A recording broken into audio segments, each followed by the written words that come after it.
ubu turakuzi ntakizokunanira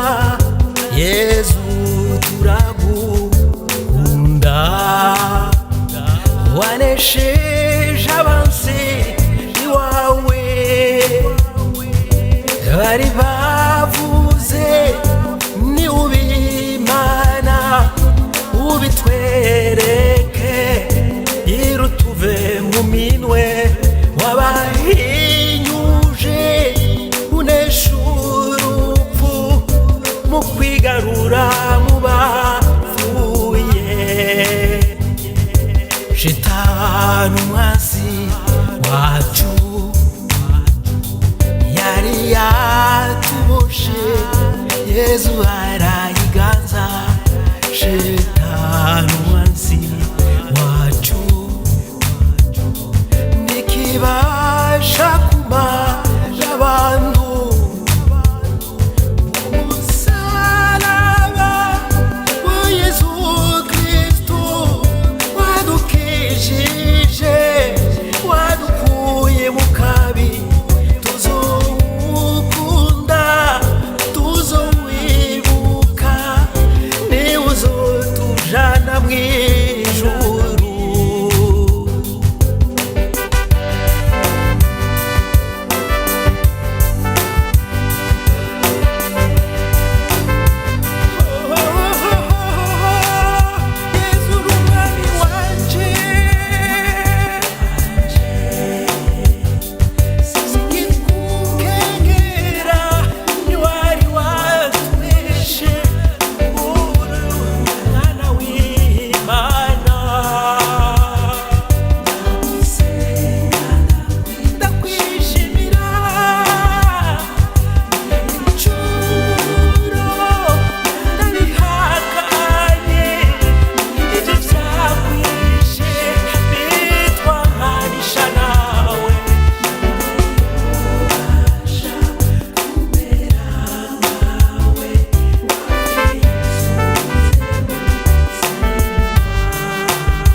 Yesu turagukunda